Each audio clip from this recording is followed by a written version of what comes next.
아, 안녕하세요. 네, 성도님들 반갑습니다. 어, 폭염이 지금 심각하죠? 예, 너무 더워서요. 정말 에어컨 없으면 어떻게 살까 할 정도로 거의 40도 가까이 온도가 올라가는 것 같습니다. 그래서 몸이 막 처지고 딴 생각 나고 자고 싶고 그렇죠? 근데요, 얼마 전에 여러분들 잘 아실 거예요. 캄차카 반도, 러시아 캄차카 반도에 지진이 이제 있었고, 그리고 이 이상 기후 현상이 너무 심각하게 지금 그 빈도가 굉장히 잦아졌어요. 그래서 참 이러한 상황을 보면서 정말 주님의 재림이 가까웠다 이런 생각들을 하게 됩니다. 이 로마서 13장 11절 보면 이렇게 말씀합니다.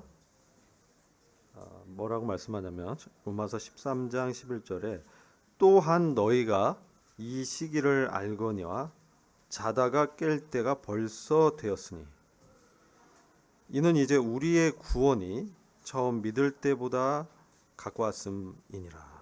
자, 우리가 이제 시기를 잘 분별해서 자다가 깰 때가 벌써 됐다라고 말씀하죠. 왜냐하면 우리의 구원이 처음 믿을 때보다 가까웠다. 이 구원은 주의 재림 때 우리의 육신의 몸을 벗고 영광스러운 그 몸의 구속이 일어나는 그러한 영화의 구원을 말씀합니다. 그래서 주님이 오시면 우리가 이 죄의 몸을 완전히 벗어서 죄와 관계없는 부활의 몸을 입게 될 것입니다. 그것이 가까웠다는 것이죠. 이런 말씀들이 사실은 신약 서신서에 많이 기록되어 있어요. 빌립보 4장 5절 보면 너희 절제를 모든 사람이 알게 하라. 주께서 가까이 계시느니라. 물론 이것은 주님의 어떤 임재를 말씀하기도 하지만 주의 재림도 가깝다 이렇게 이제 또 해석할 수 있고 야고보서 5장 8절에 너희도 길이 참고 마음을 굳게 하라 주의 강림이 가까우니라. 그래서 지상에 강림하신 이것이 가깝다. 그리고 베드로전서 4장 7절은 만물의 마지막이 가까웠으니 그러므로 너희는 정신을 차리고 근신하여 기도하라. 또 계시록에는 말씀이 기록되어 있죠. 1장 3절. 이 예언의 말씀을 읽는 자와 듣는 자들과 그 가운데 기록된 것을 지키는 자들이 복이 있나니 때가 가까움이라. 그래서 제가 전에 몇 번 전했던 것 같아요. 이 주의 재림을 준비하는 믿음에 대해서. 그래서 이 부분을 한 번 더 다 아시겠지만 환기를 하는 차원에서 들으면서 사실은 이 저한테 사실 하는 말씀이었어요. 주님이 너무 이제 나태해지고 게을러지면서 어느덧 이 영적 침체로 이렇게 빠지기 쉬운 나도 모르게 침체 가운데 있는 것은 아닌지 계시록 2장에 보면 에베소 교회에 대한 말씀이 있죠. 첫사랑을 잊어버렸을 때 교회에서 촛대가 옮겨진다는 겁니다. 그러니까 우리가 주님이 나를 구원하신 그때 처음 가졌던 사랑 그것을 우리가 기억해야 될 것이 아닌가. 사도들은 그들이 주의 부활 이후에 성령 강림하고 변화되면서 다 순교하게 되죠. 그때 항상 주의 재림에 대해서 각 서신서 보면 다 기록이 돼 있어요. 주님의 재림에 대해서. 그래서 이런 것을 우리가 오늘날 참 환기하고 경각심을 가져야 될 때다 이렇게 좀 분별이 됩니다. 시간이 좀 한정돼 있어서 빨리 나가야 될 것 같습니다. 이제 자기 점검을 한번 해봤으면 좋겠습니다. 내 마음의 상태는 어떠한가? 첫 번째, 나는 무엇을 가장 사랑하는가? 여러분 한번 생각해 보세요. 혹시 편안함, 사람들의 인정, 성공, 안전한 삶. 두 번째, 나는 무엇을 위해 시간을 쓰는가? 그럼 시간을 어디에 많이 쓰세요? 세상의 즐거움이 아닌가? 엔터테인먼트 쪽에 내가 빠져 있지는 않는지 생각하게 됩니다. 나는 무엇에 투자하는가? 물질적 풍요를 위해서 투자하고 있지는 않는가? 나는 어떤 결정을 내리는가? 세상의 지혜에 따라 결정 내리는 것은 아닌지 내 스스로를 제가 이제 점검해 보는 거예요. 하니까 참 심각한 상황이죠. 고린도후서 13장 5절에 이런 말씀이 있어요. 여러분은 성도들을 대상입니다. 구도자가 아니에요. 성도를 대상으로 자신이 믿음 안에 있는지 스스로 시험해 보고 스스로 검증해 보십시오. 자기 검증해 보라는 것이죠. 예수 그리스도께서 여러분 안에 계시다는 것을 알지 못합니까? 내 안에 주님이 계시다는 것을 인지하지 않는다면, 의식하지 않는다면, 그렇지 않다면 여러분은 실격자입니다. 구원의 취소가 아니죠. 주님의 영광에 들어가서 통치의 기업을 누리는 것을 못 누릴 수 있다. 이것을 우리에게 경계해 주는 말씀이죠. 믿음 안에 있다라는 것은 우리 안에 예수께서 그리스도로 주 되신 삶을 하고 있는지 이것을 점검해 보라는 거예요. 그래서 오늘의 그 말씀의 주제는 말세 징조와 영적 분별력에 대해서 말씀드리려고 합니다. 베드로후서 1장 19절에 이렇게 말씀합니다. 또한 우리에게는 더 확실한 대언의 말씀이 있으니 날이 새어 샛별이 너희 마음속에 떠오를 때까지 너희가 어두운 곳에서 비치는 빛을 대하듯 이 말씀에 주의를 기울이는 것이 잘하는 것이니라. 베드로후서는 사도 베드로의 유언에 가까운 서신서입니다. 그가 이제 그 요한복음 마지막 장 보면 주님이 그가 젊었을 때는 그가 자유롭게 다니지만 이제 그 늙어서는 그가 이제 자유롭지 못하고 이제 매여서 이 순교 당할 것을 예언하셨죠. 그래서 그가 자신의 순교 당할 시기를 이제 주님으로부터 이제 계시를 받아서 알게 되면서 그가 이제 환기해 본 거예요. 그랬을 때 변화산 상에서 주님의 영광스러운 그 변화의 모습, 부활의 영광의 몸을 주님이 입으시고 엘리야와 모세와 주님의 그 십자가의 순환에 대해서 대화를 나누시고 하나님의 나라의 도래에 대해서, 하나님의 왕국의 도래에 대해서 아마 말씀하지 않았을까, 이런 이제 모습 봤지만 정말 더 확실한 것은 대언의 말씀, 주님의 말씀이 있다. 날이 새어 샛별이 너희 마음속에 떠오를 때까지. 지금 참 영적으로 어두운 때입니다. 암흑입니다. 그죠? 이제 샛별은 뭡니까? 새벽에 뜨는 별입니다. 주님이 계시록에서 나는 새벽별이다 이렇게 말씀하시죠. 주님의 다시 오심이 정말 우리 마음속에 떠오를 때까지, 정말 그 마음속에서 그런 부분을 의식하면서 이제 우리가 집중해야 될 때예요.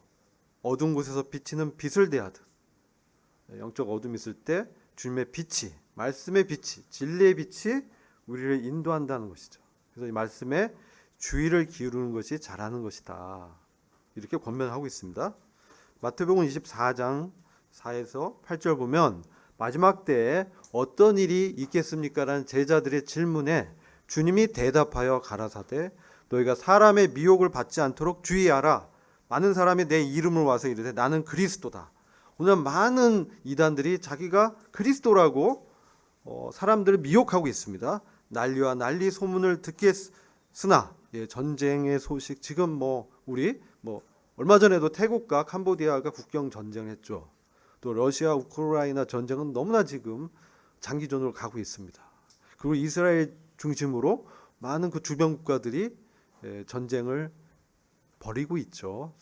국지전을. 그래서 이런 것들을 우리가 이제 소문을 듣고 있습니다. 그리고 보고 있습니다. 너희는 삼가 두려워 말라. 이런 일이 있어야 돼. 끝은 아직 아니다. 자, 주님의 그 끝, 아직 그 끝은 아니라는 것이죠. 민족이 민족을, 나라가 나라를 대적하여 일어나겠고 처처의 기근과 지진이 있으리니. 지금 이상 기후 현상, 재난, 지진이 정말 그 빈도가 여인의 그 해산할 때 그 진통이 이제 시간이 있죠. 그래서 아이를 낳을 때까지 막바지에 이르면 그 정말 긴박하게 그 진통이 일어납니다. 그렇죠? 그런 것처럼 이 빈도가 너무 긴박한 거예요. 그래서 이것은 우리한테 어떤 사인을 주고 있는지, 이것을 우리가 살펴야 될 영적인 분별력이 참으로 필요한 때입니다. 최근 말세 징조들이 있습니다. 이게 얼마 전에 러시아를 강타한 8.8 초강진, 그리고 이 태평양을 덮인 쓰나미, 사람들이 탈출했죠. 대피하라. 많은 사람이 죽을 수 있으니까.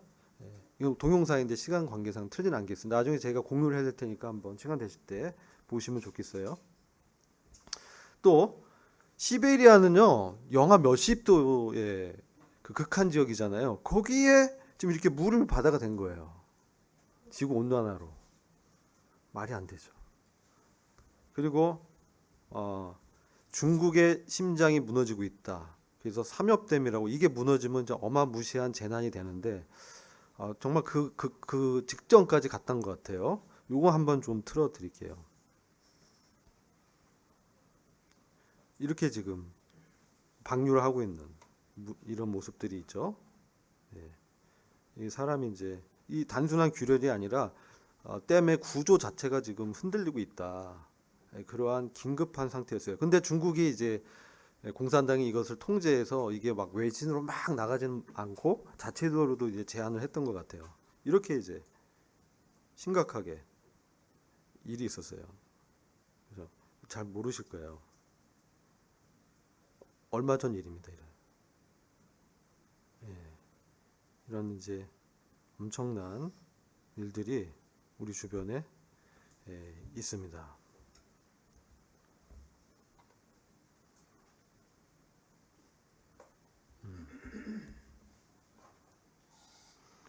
자, 이게 좀 말씀드리고 싶은데, 최근 이제 이게 지금 갑자기 광고가 나오죠. 이게 유튜브 연결돼서 갑자기 이제 광고가 나오는데, 이게 지금 미국의 얘기예요. 미국의 이런 기상 관측하는 연구기관이 보니까 이 기후 위기를 봤을 때 상당히 심각하다. 그러면서 막 허리케인이 갑자기 오고 비가 와서 그냥 다 잠겨버리고, 막 열이 땅의 그 지열 자체가 50도 이상 올라가고 사람이 도저히 못 살 지경이 됐다. 그러니까 3억 명이 이제 이동해야 된다는 거예요. 이 연구기관에서 발표한 게 앞으로는 3억 명 정도가 이제 이동해야 된다. 근데 한국도 예외가 아니다. 오늘 지금 기후가 어떻습니까? 거의 40도 육박합니다. 동남아보다 더 덥대요. 한국 기후가. 완전 아열대로 가는 것 같아요. 8월은 더 덥답니다. 8월이죠 지금. 더 덥대요. 그래서 이런 것들은 말세 징조라고 주님이 이제 우리한테 끝이 다 됐다 알려주시는 거죠. 우리가 이걸 봤을 때 덥다, 피곤하다 이렇게 생각할 게 아니라 주님의 다시 오심을 우리한테 경고해주고 있다, 이렇게 이제 받으라는 주님의 사인이라는 거예요. 점점 임박하게 있고, 이 러우 전쟁 드디어 미국이 트럼프가 개입을 했습니다. 그래서 러시아한테 이제 야, 빨리 휴전했는데 푸틴이 잘 안 듣죠. 그러니까 바로 핵 잠수함을 배치해 버렸어요. 이런 일들이 이제 자칫 잘못하면은 3차 대전으로 번질 수도 있는 이런 위기 상황이 있다는 겁니다. 자, 이것은 제가 이제 조사해 본 거예요. 이런 이탈리아, 그러니까 이게 유럽은요 지금 완전 폭염이에요. 그래서 이런 것들이 이탈리아가 그 건축 현장의 근로자들이 폭염으로 죽고, 프랑스도 에펠탑 철골이 뜨거워져서 관광객 다칠까봐 출입을 제한하고, 벨기에도 아토미움이라는 이제 구조물이 철골이 너무 뜨거워서 큰일 날 것 같으니까 출입을 이제 통제하고, 포르투갈은 47도에 달하는 폭염이 있어서, 이게 6월하고 7월에 일어난 사건들이에요. 거대한 상승기류가 발생해서 쓰나미 모양의 롤 클라우드라는 구름을 만들었어요. 이따 보여드릴게요. 스위스는 강물 온도가 막 올라가니까 원자력 발전을 이제 중단시키고, 그리스는 너무 건조해서 산불이 막 번져서 1,500명이 대피하고, 그리고 이제 아시아 쪽 이건 유럽입니다. 근데 중국, 아까 그 폭우 왔죠. 후베이성에 12시간 동안 340mm 기록전 폭우로 침수됐다. 콜롬비아, 남아메리카로 가면 미국 밑에 이제 집중호우로 산사태가 발생해서 사람들이 죽었다. 우리나라도 산청 지역에 폭우로 산사태 나서 산청 마을이 그냥 숫대밭이 돼서 마을 주민 이제 이주해야 된대요. 이 우리나라도 지금 예외가 아니에요. 칠레는 가장 건조한 사막인데 사막에 눈이 와 버렸어. 10년 만에. 아, 이거 참 큰일 났다. 우루과이는 지금 브라질 밑에 있는 남동부예요. 남아메리카 남동부에 있는 나라인데 여기가 지금 6월에서 8월이 겨울인데 보통 이제 영상 10도 이 정도인데 영하권으로 떨어지면서 노숙자들이 얼어 죽었다. 중국이 이제 말씀드렸고 이런 이제 일들이 이상기후 상황이 스페인, 이태리, 프랑스, 벨기에, 포르투갈, 스위스, 중국, 우루과이 세계 전역에 정말 그 긴박하게 이게 6월, 7월에 이 빈도가 너무나 짧게 일어나고 있는 거예요. 과거처럼 이게 긴 기간이 아니라 불과 한 달, 두 달 만에 이런 일들이 다 일어나고 있다. 왜 그럴까? 여인의 해산의 그 수고 고통이 임박한 시점이 아니겠는가? 이렇게 이제 우리한테 환기해 주는 주님의 메시지죠. 이제 아까 스페인 이 아이가 여기 있다가 죽었어요. 근데 아이 죽은 거는 좀 그러니까 차량 안에 닫혀 있는 상태에 부모가 나갔는데 여기서 그냥 데워서 죽었어요. 이게 스페인의 당시 이제 땅의 온도를 찍었어요. 50도 이상 올라갔다는 거예요. 빨갛게 돼 있죠. 땅의 온도를 위성에서 찍은 사진이에요. 이태리도 지금 건설 현장에서 노동자 사망하면서 이태리 보면 이게 37.5도 요 지역이 장화잖아요. 물 온도도 막 올라가고 있고 이게 18도 이상이 파란색이고 빨갛게 되면 50도 이상 올라가는 거예요.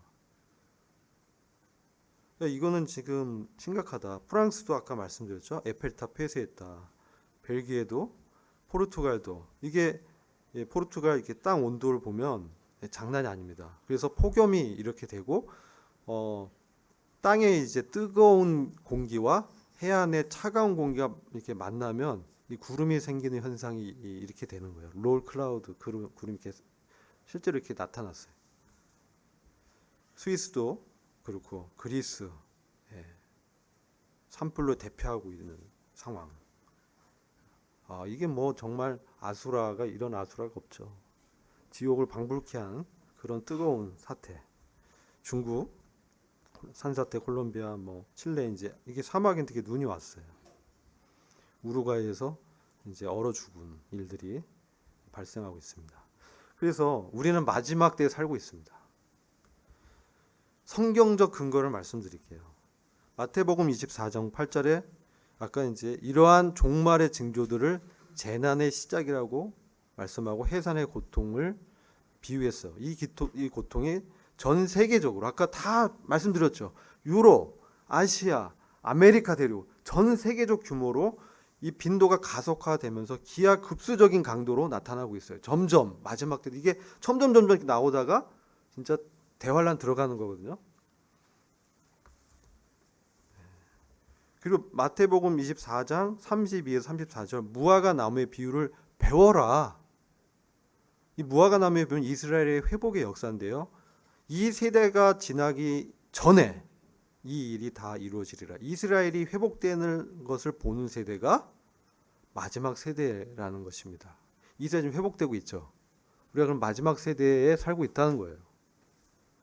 이 세대가 지나가기 전에 이 일이 다 이루어지리라. 성경이 그렇게 말씀하고 있습니다. 마지막 때의 징조들 아까 이제 보여드린 예언의 성취로 먼저 종교적 기만과 배교. 고린도후서 11장 4절에 사도 바울이 다른 예수, 다른 영, 다른 복음을 전한 자들을 경고하고 있습니다. 오늘날 이제 번영 복음, 자기 개발 복음 이런 것들이죠. 디모데후서 3장 5절에 참 심각합니다. 경건의 모양, 외모가 있어요. 예배 참석해, 만찬 참석해. 근데 경건의 능력은 나타나지 않는 그런 세대다라고 말씀할 수. 이게 오늘날 교회의 피상적 신앙이라는 거예요. 피상적 신앙. 이게 이제 점점 배교에 가까운. 그리고 데살로니가 후서 2장 3절에 먼저 배교하는 일이 있고 이러한 배교의 상황이 점점 나타나죠. 도덕적 배교, 뭐 동성애 이런 것들을 교회가 승인하는 이 정말 배교입니다. 그 후에 적그리스도가 나타나게 되는데 그는 멸망의 아들 죄의 사람, 짐승 이렇게 얘기합니다. 그래서 에큐메니컬 무브먼트, 종교 통합이 되면서 적그리스도를 신성화하고 자기가 주는 666 짐승의 표를 받지 않으면 매매를 제한하고 자기의 상을 세워서 절하지 않으면 목을 베서 다 참수하는 그런 것들이 이루어질 것이다라는 것이죠. 그리고 로마서 1장 25절 하나님의 진리를 거짓 것으로 바꿔서 피조물을 조물주보다 더 경배하는 우상 숭배에 지금 팽배하고 있죠. 물질 만능주의, 인본주의 이런 것들. 요한계시록 3장 15, 16절 말색 교회에 대한 경고. 라우디아게아 교회, 미지근한 교회를 주님이 내가 도저히 못 참고 토해버리겠다 이렇게 말씀합니다. 이스라엘의 회복은 슈퍼사인, 확실한 징조입니다. 1948년 이스라엘이 회복되는 것은 2000년 동안 아무도 예상치 못했습니다. 로마의 AD 70년 디도 장군이 예루살렘을 완전히 폐허로 만든 이후에 2000년 가까이 지났어요. 기적적으로 이스라엘이 회복이 됩니다. 이거야말로 주님의 마지막 때에 대한 확실한 징조로 카운트다운이 시작됐다는 사인이에요. 가장 강력한 사인이에요, 이게. 그래서 에스겔서 37장 마른 뼈들의 골짜기 환상이 48년 이스라엘 국가 재건을 통해 성취되면서 이제 군대로 나중에 되는 사건이 되죠. 지금 이스라엘이 막 공격하잖아요. 주변 국가들. 이걸 보는 세대가 마지막 세대라고 말씀하고 있다는 거예요. 스가랴서 12장 2에 3절에 예루살렘이 그 사면 모든 민족에게 혼치게 하는 잔, 무거운 돌이 돼서 전 세계의 갈등 중심에 놓이게 될 것이다라고 예언했어요. 지금 그렇죠. 그리고 에스겔서 38장에 이제 마지막 때의 전쟁, 고가 마곡의 전쟁 이후에 아마겟돈 전쟁의 예비 전쟁으로 동맹국들이 세 나라 이란, 바사, 페르시아, 과거 페르시아, 러시아, 마곡의 땅의 롯, 터키, 이제 도갈마 이렇게 표현되는데 이런 데 준비하고 있다는 거예요. 그리고 적그리스도와 세계 정부가 부상하고 있는데 요한계시록 13장 16에 17절 보면 오른손에나 이마에 표를 받게 하고 이 표를 가진 자 외에는 매매를 못하게 한다. 경제 통합은 화폐가 통일되면 되는 거예요. 시스템적으로. 돈을 못 쓰게 하기 때문에 이걸 없으면 먹고 살지 못하잖아요. 현금이 없어지고 다 디지털 화폐화되는 CBDC 요즘 나오죠. 뭐 코인 이런 것들이 그 다 인프라를 갖추고 있는 거예요. 감시 기술이 이제 통신적으로 다 위성에서 다 감시가 되는 그런 것이 이제 준비되고 있다. 이게 적그리스도가 등장할 준비가 됐다. 그래서 다니엘서 9장 27절 전에 저희가 배웠죠. 수요 집회 때 다니엘서 9장 27절 7년 동안 이스라엘과 평화 조약을 맺고 그 중간에 제사를 중단시키고 자신의 우상을 멸망케 할 가장한 것을 예루살렘에 세우는 이 예언이 이루어질 것입니다. 그러면 이제 이런 것도 일어나는데 휴거 오늘 이제 만찬에도 감사가 되어진 말씀인데 저희는 이제 분별이 환란 전에 교회는 휴거될 것이다 이렇게 분별합니다. 물론 이제 환란을 통과하거나 환란 중간에 휴거될 것이라고 분별하는 다른 분별도 있습니다. 근데 저희 모임은 이제 주로 교사들이 환란 전 휴거를 믿고 있습니다. 지지하고 있습니다. 주께서 호령과 천사장의 소리와 하나님의 나팔 소리로 친히 하늘로부터 강림하시리니 그리스도 안에 죽은 자들이 먼저 일어나고 그에 우리 살아남은 자도 그들과 함께 구름 속을 끌어올려 공중에서 주를 영접하게 될 것이다. 이렇게 이제 보면 교회 휴거가 굉장히 임박해 왔다. 이렇게 볼 수가 있죠. 그래서 환난이 이제 있는데 마태복음 24장 21에서 22절에 환난이 있을 것이다. 이것은 전무후무한 전례 없는 고통의 시기가 올 것이고 하나님께서 그 날을 감하지 아니하면 모든 육체가 멸망할 것이기 때문에 그 날을 감하실 것이다. 구원을 얻지 못할 것이다. 이렇게 예언이 되어 있습니다. 그래서 말세 교회를 향한 이 라오디게아 교회가 말세 교회입니다. 영적 분별력을 회복하고 회개할 것을 주님이 촉구하고 있어요. 내가 너의 행위를 아노니 내가 차지도 아니하고 더없지도 아니하도다. 내가 차든지 더없든지 하기를 원하노라. 내가 이같이 미지근하여 더없지도 아니하고 차지도 아니하면 내가 내 입에서 너를 토하여 내치리라. 그래서 영적 실상이 뭡니까? 거룩의 능력이 부재돼요. 그러니까 말은 우리가 부요하다, 부족한 것 없다, 부자다 이렇게 하지만 실질적으로 주님이 봤을 땐 영적으로 공고하고 가련한, 왜냐하면 거룩의 능력이 부재없이 그냥 세상 사람들에게 섞여서 어떨 땐 더 못한 삶을 살고 있는. 그래서 이것은 이제 뭡니까? 눈이 멀었다는 거죠. 분별력을 잃어버린. 그래서 자기의 현재 영적으로는 벌거벗은 왜? 그리스도로 옷 입지 못하고 육신으로 살기 때문에 주님 보실 땐 벌거벗었다. 이렇게 말씀하는 거죠. 그래서 주님의 처방으로 세 가지를 말씀합니다. 계시록 3장 18절에 불로 연단한 금. 우리가 시련을 받을 때 오히려 주님이 나를 다루시면서 나 안에서 주의 성품 하나님의 신성한 성령의 열매를 맺길 원하시는구나. 이렇게 이제 우리는 해석하면서 생각을 이제 변화시켜야 돼요. 그래서 흰옷, 하나님의 의, 그리스도로 이 옷을 입고 그 수치를 가리면서 안약을 사서 발라라. 이거 분별력입니다. 성령을 통해서 우리가 영적으로 우리의 실상을 보라는 거예요. 그래서 주님은 초청하십니다. 볼지어다 내가 문 밖에 서서 두드리노니 누구든지 내 음성을 듣고 문을 열면, 교회 문 밖에 이제 주님이 이제 밀려나 있는, 주님의 말씀대로 안 살고 사람들의 인본주의적인 분별로 살고 있는 그런 곳에 주님이 있을 수 없잖아요. 근데 주님은 교회의 문을 부수고 들어와서 다 징계하고 하실 수 있지만 인격적으로 문을 두드리고 계시는 것이죠. 기다리고 계시죠. 그래서 우리는 그분의 음성을 듣고 문을 열면 되는 거예요. 내 마음을 열어서 그분과 다시 첫사랑의 교제를 회복하라는 것이죠. 내가 그에게로 들어가서 그로 더불어 먹고 그는 나로 더불어 먹으리라. 주님과 함께 이제 그런 관계를 회복하고 주님의 인도한 가운데 살 것을 초청하고 계십니다. 지금 저희들한테, 저에게 말씀하셨던 거예요. 그래서 이제 영적 분별력, 깨어 짐승의 수를 한번 세어 보죠. 계시록 13장 18절에 지혜가 있는 사람은, 지각이 있다면, 우리가 지혜 있잖아요. 그렇죠? 문해가 아니잖아요. 그렇다면 그 짐승의 수를 세어봐라.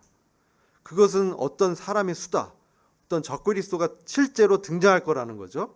그의 수가 666이다. 여러분, 성경의 숫자는 영적 의미가 있습니다. 그죠? 1은 뭐겠어요? 하나님은 한 분이시다. 3은 삼위일체 하나님이시다. 5는 이제 하나님의 은혜를 상징합니다. 7은 완전한 수, 하나님의 수. 8은 하나님의 그 부활의 수가 8이에요. 6은 뭐냐? 인간의 어떤 불완전함을 이제 얘기하는 수예요. 그게 6이에요. 근데 그게 3개가 겹쳐 있어요. 정말 인간의 불완전함이 극대화된 그가 적그리스도라는 거예요. 거짓 그리스도, 거짓 인자. 그래서 짐승의 실체는, 성경은 적그리스도를 추상적인 존재가 아니라 실존 인물로 데살로니가 후서 2장에 기록합니다. 죄의 사람, 멸망의 아들, 무업한 사람, 그리고 자기를 하나님이라고 선언할 자라고 말씀합니다. 짐승의 시스템이, 인프라가 다 준비가 됐습니다. 말씀드렸죠. 매매를 통제하기 위한 디지털 화폐, 생체 인식 추적 등의 통신 기술과 인공지능 기술, 다 인프라가 지금 마련되고 있다. 이 얘기는 이제 적그리스도가 올 때가 마련되고 있다. 그래서 우리는 영적 분별이 정말 필요합니다. 지금 어떻습니까? 요한일서 4장 3절에 따르면 적그리스도의 영이 이미 불법의 비밀이 침투해서 활약하고 있다라고 말씀하고 있어요. 그래서 거짓 교사라든지 이단들이 이제 들어오고 거짓 가르침이 들어오고, 결국 이런 것들이 이제 휴거 사건 이후에 레프트 비하인드 영화 보면 남겨진 종교인들에 대해서 하나님의 진노가 이제 임하는 이런 일들이 있다. 그래서 영적 분별이 정말 필요한 때다. 그래서요, 저희가 정말 깨어서 경각심을 갖고 나를 자기 점검하면서 마음에 결정을 해야 돼요. 정말 그래야 할 때가 왔습니다. 편하다, 안전하다 할 때 멸망이 호련히 세상에 임하게 될 것입니다. 영적 분별력은 왜 필요하냐? 지금 세상은 우리를 미혹해서요. 우리는 이제 고난과 핍박을 줘도 그리스도인들이 더 강해지니까 이제는 뭡니까? 세속화시키는 거예요. 세상과 타협시키는 거예요. 좀 더 편안하게 하고 안락하게 더 점점 잠들게 하는 거죠. 개구리를 어떻게 죽이느냐?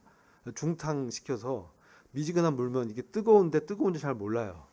서서히 끓는 점에 올라가면 이제 조금 이제 목욕하다 죽는 거죠. 이런 것처럼 점점 이런 우리의 마음을 주님을 주목하게 못하고 세상에 더 이제 관심을 갖게 하면서 타협하게 하면서 주님을 위해서 살지 못하게 하면서 이제 결국은 주님을 멀어지는, 그래도 주님의 문을 두드리는, 우리의 마음 문을 두드리는 지경까지 갔다 이거죠. 요즘요, 저도 너무 이제 바쁘고 그러다 보니까 어느덧 내 안에 이러한 워닝 사인을 보면서, 징조를 보면서 주님의 다시 오심에 대해서 점점 이렇게 뭐 다시 오시겠지, 이게 아니라는 거예요. 로마서 12장 2절에 여러분 이 세상에 동화되지 말고 정신을 새롭게 하여 자신을 변화시키십시오. 우리가 정말 우리의 마음과 정신을 새롭게 해야 돼요. 정말 경각심을 일으켜서 내 자신의 삶의 패턴, 습관들을 잘 해야 돼요. 여러분 습관이 나중에 인격이 됩니다. 그래서 우리가 이 경건의 훈련에 힘써야 되고요. 그렇게 한다면 무엇이 하나님의 뜻인지, 무엇이 선하고 무엇이 하나님의 마음에 들고 무엇이 완전한 것인지 분별할 수 있게 될 것이라는 것이죠. 시편 49장 12절에는 이렇게 얘기합니다. 사람은 존귀하나 장구치 못하며 멸망하는 짐승 같도다. 사람이요 존귀하게 지어졌지만 영원하지 못하잖아요. 그래서 진시황이 불로초를 그렇게 찾았다고 하잖아요. 요즘 의학이 발달해서 자꾸 이제 100세까지 그 이상도 살 수 있는 그러나 우리 영생을 못 얻으면 멸망하는 짐승과 다를 바 없다는 거예요. 우리가 부활의 생명으로 영생을 얻은 자로 살지 못하면 정말 멸망하는 짐승과 다름이 없다는 거예요. 구원받은 사람은 그렇게 이 말씀을 적용해야 되는 거예요. 교훈을 얻어야 되는 거예요. 나는 구원받았으니까 짐승은 아니야. 그게 아니라는 거예요. 시편 49편 20절 종기에 처하나 깨닫지 못하는 사람은 멸망하는 짐승 같도다. 별반 짐승과 다를 바 없다. 우리가 구원받고 하나님의 형상으로 지어졌는데 깨닫지 못하는, 영적 분별력 없이 그냥 막 살면 사실 짐승과 뭘 다를 바가 없다. 그죠? 막 자기 부모도 찔러 죽이고요. 돈 때문에 남편도 그냥 수면제 먹여서 죽이고요. 그러니까 와이프를 조심하라 막 이런 얘기도 나오고요. 심각하죠. 그래서 이 짐승의 표를 우리가 세면서 지혜 있는 자는 그 숫자를 세어봐라. 지각 있는 자, 영적 분별력, 이 짐승의 표가 나와 상관이 없다. 그렇지 않습니다. 상관이 있습니다. 우리가 문자적 해석도 있는데 이게 영적 교훈을 얻기 위해서 주님이 계시록에 미리 경고하고 있는 거예요. 요한계시록의 666은 단순히 세상 숫자가 아니라 교회를 향한 경고입니다. 외부적 징조보다 우리 내면의 영적 상태를 점검해야 됩니다. 내가 짐승과 같이 점점 살고 있지는 않는지, 부활 생명은 잊어버리고 내 육체의 생명을 살지는 않는지, 또 주님의 영생을 받아서 정말 종기에 처나 깨닫지 못하고 영적 분별력 없이 그냥 막 살고 있는 건 아닌지, 바쁘다고 피곤하다고 한 번 정도 모임 빠지지, 큐티 뭐 괜찮아, 이게 이렇게 우리를 점점 세속화시키는 거예요. 그래서 많은 그리스도인들이 겉으로는 하나님을 찬양합니다. 근데 마음으로는 뭡니까? 세상의 편안함, 세상의 인정, 세상의 쾌락을 추구하고 있다는 거예요. 이 세속화되는 거. 이게 바로 짐승의 표가 어느덧 우리의 영적으로 짐승의 표를 받고 있는 것은 아닌지. 실제 나중에 받게 되는 사람들은 그런 사람들이 세상 사람도 있지만 물론 크리스찬이 이렇게 받겠습니까? 그러나 경고를 우리가 받아야 돼요. 영적 무감각한 상태. 짐승을 이미 따르고 있어요. 근데 몰라요. 정말 심각해요. 요한계시록에 많이 이제 등장하는 단어가 땅에 거하는 자가 있어요. 땅에 거하는 자. 땅에 거하는 자 뭡니까? 땅의 가치관대로 사는 자예요. 근데 우리는 사실은 하늘에 거하는 자잖아요. 영적 가치관. 근데 삶은 땅에 관한 자처럼 사는 것은 심각하다는 거예요. 그런 사람들은 어떻습니까? 하나님의 영광의 통치를 누리지 못할 것이라는 거예요. 그걸 경고하는 거예요. 천국에 들어가지만.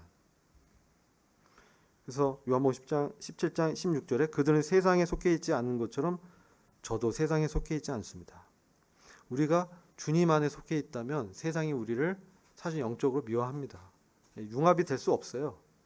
그래서 우리가 그런 것들을 잘 분별하면서 지혜롭게 이 때를 분별하면서 준비해야 됩니다. 형식적인 신앙이 얼마나 위험한가. 그러니까 이제 겉으로 예배는 참석하는데 내 마음은 그렇지 않다는 거예요. 여러분 이제 금송아지 사건이 있죠. 출애굽기 32장 7에서 8절 보면 방금 이제 주님의 어떤 그 영광의 임재를 이제 목도했는데 이제 모세가 시내산에 올라갔어요. 그런데 하나님께서 야 빨리 내려가. 내가 이집트 땅에서 이끌어낸 백성이 타락했다. 그들이 내가 명령한 그 길에서 너무나 빨리 벗어나서 여기서 저는 제 마음에 너무나 빨리 주님의 마음에서 주님의 길에서 너무나 빨리 벗어나는 매일의 일상이 반복되지는 않는지. 그래서요 이스라엘 백성들이요 주님을 위한 것이라며 황금 송아지를 만들었어요. 오늘날도 많은 사람들이 그리스도의 이름을 부르지만 여전히 세상의 형상을 입고 세상 것을 추구하면서 살아가고 있지는 않는지. 이것은 정말 심각합니다. 거룩함 없는 신앙은 가짜입니다. 히브리서 12장 14절에 모든 사람과 더불어 평화롭게 지내고 거룩하게 살도록 힘쓰십시오. 거룩함이 없이는 아무도 주님을 보지 못할 것입니다. 마태복음 7장에 보면 나더러 주여 주여 하는 자마다 천국에 들어갈 것이 아니요 하나님 아버지의 뜻대로 행하는 자만이 천국에 들어갈 것이다. 그랬더니 그 사람들이 뭡니까? 내가 주님을 위해서 귀신도 쫓아내고 기적도 행하고 병도 고치고 이런 일들을 했는데요. 그런데 이건 정말 거룩함이 없다면 그것은 허구적 신앙일 수 있다. 주님을 보지 못한다. 주님으로부터 인정을 받지 못한다. 주님의 영광에 동참치 못한다. 그런 일들을 경고하고 있습니다.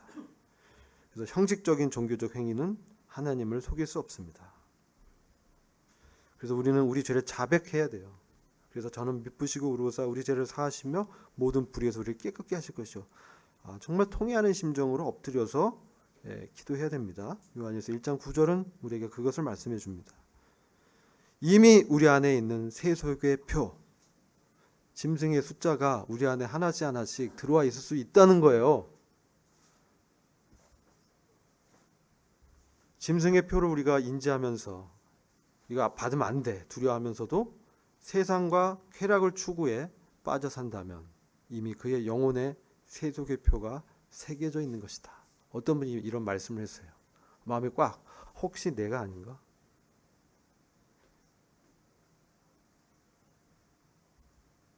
겉과 속이 다른 신앙. 정말 찔리더라고요. 교회에서는 경건한 모습이지만 삶에서는 세상과 구별되지 않는 이중적 삶을 살고 있지는 않는가. 우상이 된 편안함을 추구하는 거예요. 하나님보다 안락함, 편리함을 더 사랑하고 십자가의 고통보다 세상의 즐거움을 더 갈망하고 있지는 않는가. 이게 이렇게 되면 이제 정말 타협하게 되는 거죠. 형식만 남은 예배. 입술로는 하나님을 찬양하지만 마음은 다른 곳에 있는 공허한 예배를 드리고 있지는 않는가. 참된 경건은 뭡니까? 하나님 아버지 앞에서 정결하고 더러움이 없는 경건은 곧 고아와 과부를 그 환난 중에 돌아보고 또 자기를 지켜 세속에 물들지 아니하는 이것이니라. 야고보서 1장 27절. 행함이 없는 믿음은 죽었다라고 말씀하는 거죠. 내 안에 믿음이 있다면 주님과 관계 속에서 그분과 동행한다면 사실 이러한 열매들이 나타난다는 것이죠. 그것이 없다면 고민해 봐야 된다는 거죠. 진정한 경외심이 뭐겠습니까? 정말 하나님을 진정 경외한다면 우리는 방임하지 않을 것입니다.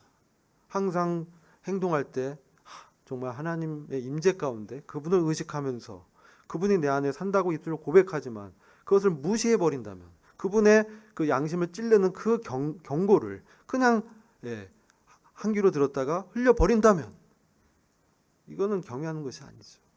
오늘날 이런 경외심이 정말 많이 희귀해진 때에 우리가 살고 있습니다.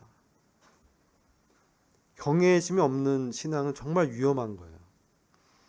많은 사람들이 지옥이나 수치심을 두려워합니다. 그러나 하나님 자체는 정작 두려워하지 않습니다.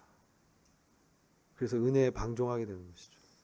세상과 타협하면서 안락함과 박소같이 사람의 인정을 추구하게 되는 이 믿음은 허구라는 거예요. 참된 경외심이란 단순한 두려움이 아니라 하나님은 거룩하시다. 내가 그분의 거룩하심을 비추면 나는 얼마나 내 안에 죄성이 있는가. 하나님의 의가 없다면 단 한순간도 의인의 삶을 살 수 없지 않는가. 날마다 자기를 돌아보는 것이죠. 그분 앞에서 두렵고 떨림으로 너희 구원을 이루는 그분의 함께하심, 그분의 개입하심, 그분의 터치, 그분의 역사하심을 우리가 갈구해야 돼요. 그냥 막 시간 가는 대로 그냥 분별력 없이 이렇게 가는 것은 지금 그런 때가 아니라는 것이죠. 그리스도를 최우선으로 사랑하는 그러한 마음을 우리가 회복해야 된다. 그래서 잠언 9장 10절에 주님을 경외하는 것이 지혜의 시작이고 거룩하신 분을 아는 것이 곧 깨달음이다. 우리가 뭘 깨달았다 하지만 정말 그분을 경험적으로 알지 못하면요, 사실 우리 생활에 능력이 나타날 수가 없어요. 경계하지 않아요. 그냥 내 양심에 잠깐 약간 찔려 그리고 저질러 버리는, 점점 그러한 형식적인 신앙으로 빠지기 쉽다는 것이죠. 이렇게 되면 진짜 영적 침체에 들어가는 거예요. 그래서 우리가 구원과 변화의 근거는 뭐겠냐? 내 안에 사시는 주 예수 그리스도를 집중하는 거예요. 그분의 이 놓고 하는 문을 두드리는 내 안에서 근우야 그만 자, 깨어서 일어날 때야. 정말 저는 그런 느낌을 받았어요. 우리의 그 근거는 뭐냐? 여러분, 그리스도의 십자가입니다. 우리가 이 짐승표의 교훈을 통해서 예수 그리스도께서 우리의 죄의 표를 짊어지고 사실 십자가에 못 박히셨어요. 우리와 함께 죽으셨어요. 이미 난 끝장난 사람이에요. 사실은 이 세상에 또 죄에 대해서, 세상의 이생의 자랑과 육체의 정욕과 안목의 정욕에 대해서 사실 죽은 자라는 것이죠. 이것을 사실 매 순간 의식해야 돼요. 그리고 얼마나 우리가 이 반역하고자 하고 내 뜻대로 내 계획대로 살고자 하는 그런 반역하는 하나님께 대한 반역이 있었죠. 지금도 막 문득문득 올라오잖아요. 혈기, 육신의 어떤 뜻들이. 근데 이것을 주님이 지셨다는 거죠. 우리가 이뻐서, 우리가 잘해서? 아니죠. 그분의 의로움과 자비하심 때문에. 그래서 우리는 뭐 해야 돼요? 회개해야 돼요. 돌이켜야 돼요. 성령님이 그런 것들을 자꾸 이렇게 보여주시면 주님 나보고 회개하고 돌이킬 것을 경고하시는구나. 주님이 인격적이시기 때문에 막 주어 패지 않습니다. 처음에는 이렇게 놓고 하시면서 인격적으로 말씀을 통해서 자꾸 그런 말씀이 떠오릅니다. 내가 이러면 안 되지. 안 됩니다. 그러면 멈추고 정말 내 십자가 앞에서 주님, 저 정말 변화되고 싶습니다. 주님의 뜻을 위해서 살고 싶습니다. 근데 왜 저는 이렇죠?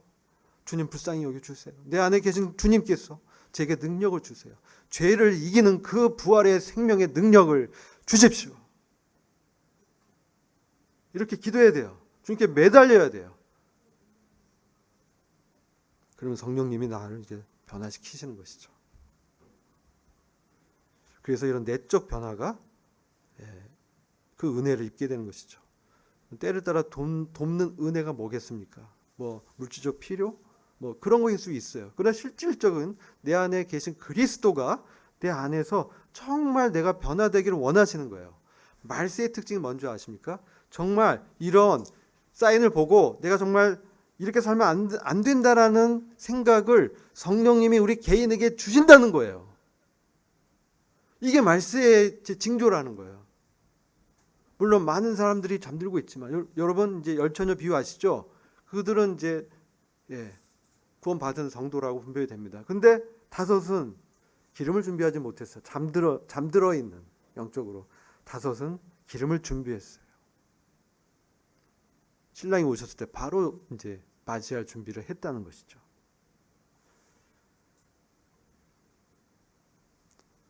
데살로니가전서 5장에는 그 주의 날이 도적까지 임하지만 우리는 낮에 있기 때문에 그것을 인지하면서 준비할 수 있다는 거예요. 우리는 놀라지 않는 것이죠. 우리는 오히려 주님 오십시오. 주님 역사하옵소서. 이렇게 기도하는 것이죠. 그래서 성령을 통해서 하나님께서 우리에게 세속적인 생각들을 이제 없애시고 마음을 변화시키시는 은총을 주시는 거예요. 정말 기도해야 돼요. 그래서 우리가 고린도전서 1장 18절 보면 십자가의 도 말씀이 멸망한 사람들에게는 어리석은 것이에요. 이 세상 사람들 십자가 얘기하면 듣지도 않아요. 부활에 대해 얘기하면 신화 속의 얘기지. 그런 게 정말 있냐? 그러나 구원받은 우리에게는 그것이 우리의 능력이 되는 거예요. 그것은 죄를 이기는, 주님의 뜻대로 사는, 복음에 합당한 삶을 살아내는, 내 안에 주님께서 역사하는.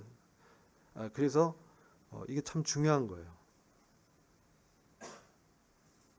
골로새 1장 27절에 우리가 영광을 얘기하지만 사실 영광이 밖에 있지 않습니다. 영광은 우리 안에 계신 그리스도세요. 하나님이 그들로 하여금 이 비밀의 영광이 이방인 가운데서 어떻게 풍성한 것을 알게 하려 하심이라. 이 비밀은 우리 안에 계신 그리스도다. 영광의 소망이다. 그분이 우리 안에 역사할 때, 우리가 그분의 왕국이 임할 때 정말 영광 가운데 들어갈 수 있는 그런 삶을 살 수 있기 때문에 그게 소망이 된다는 거예요. 참된 제자도의 부르심을 한번 우리가 생각해 봐야 할 때입니다. 첫 번째가 그리스도께 전적으로 드리는 것이에요. 참된 제자. 오늘날 참된 제자를 주님이 찾고 계세요. 전심으로 주님을 추구한 자를 주님이 매의 눈으로, 독수의 눈으로 감찰하시면서 정말 그런 자들에게 역사하시려고 찾고 계세요. 우리 안에 진정 경외심이 회복돼야 돼요. 그 바울 사도도 그러잖아요. 주여 누구시나이까? 제가 무엇을 해야 됩니까? 이사야 선지자, 주여 제가 가겠나이다. 이러한 준비를 우리가 해야 된다는 것이죠. 두 번째는 십자가를 지고 따르는 삶, 자기 일을 부인하는 삶, 그리고 세상과 구별된 삶. 거룩하다는 것은 세상과 구별된 생각, 가치관, 그런 추구함을 갖고 있다는 거예요. 그리고 하나님을 경외하는 마음, 그리고 말씀에 뿌리 내린 삶. 말씀의 어떤 능력이 은혜롭게 임하지 않으면 우리가 제자의 삶을 살 수 없어요. 마태복음 10장 37절 38, 참 저 젊었을 때 이 말씀 많이 들었던 것 같아요. 아버지나 어머니를 나보다 더 사랑하는 사람은 나에게 합당치 않다. 아들이나 딸을 나보다 더 사랑하는 사람도 나에게 합당치 않다. 또 자기 십자가를 지고 나를 따르지 않는 사람도 나에게 합당치 않다. 정말 주님께 합당한 사람은요, 주님과 그 관계를 누구보다 더 우선시하는 그러한 사람을 주님이 찾고 계시다는 거예요. 가족을 막 버리라는 얘기 아닙니다. 가치관이 다를 때 우리는 무엇을 선택해야 되는가? 그래서 우리는 마지막 자기 점검에서 저와 성도님들이 이러한 결정을 했으면 좋겠어요. 의지를 들여서. 주님이 우리에게 거듭날 때 거룩한 의지를 주십니다. 그래서 그 거룩한 의지를 주님께 드리는 거예요. 첫 번째, 내 마음의 결심. 자, 첫 번째, 나는 무엇을 가장 사랑하는가? 제가 모두에 말씀드렸어요.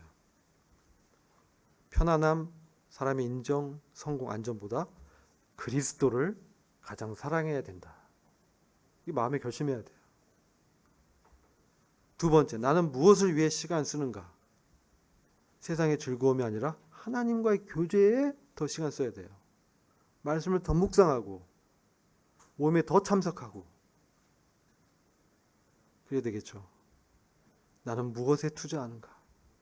물질적 풍요보다 영적 성장을 위해서, 복음에 합당한 삶을 위해서 더 투자하라는 것이죠. 더 시간을 드리고 몸을 드리라는 얘기죠. 그리고 물질을 드리란 얘기죠. 나는 어떤 결정을 내리는가? 세상의 지혜가 아닌 성경의 원칙에 따라서, 말씀에 따라 결정을 내려야 돼요. 좋게 보여도 불신자들과 결혼하면 안 돼요. 돈을 아무리 많이 줘도 정말 주의를 지키기 어려운 그런 것은 정말 잘 생각해 봐야 돼요. 자, 이 말씀 한번 읽고 기도하고 마치겠습니다. 베드로후서 3장 18절입니다. 시작. 오직 우리 주 곧 구주 예수 그리스도의 은혜와 저를 아는 지식에서 자라가라. 영광이 이제와 영원한 날까지 있을지어다. 아멘. 저희가 정말 주님의 은혜를 더 깊이 알고 주님을 경험하면서 함께 성장해서 주님의 영광이 임할 때 그 영광의 통치의 특권을 함께 누리는 저와 여러분이 되기를 기도하겠습니다. 기도하고 마칠게요. 아버지 하나님, 참 감사를 드립니다. 오늘날 저희들이 참 말세 시대의 라오디게아 교회처럼 저희의 영적 실상을 돌아보지 않고 세상의 가치관에 따라 살고 있었던 적이 많았음을 주님 앞에 회개를 합니다. 주님, 저희들을 돌이켜 주십시고 저희 마음에 이제 주님이 정말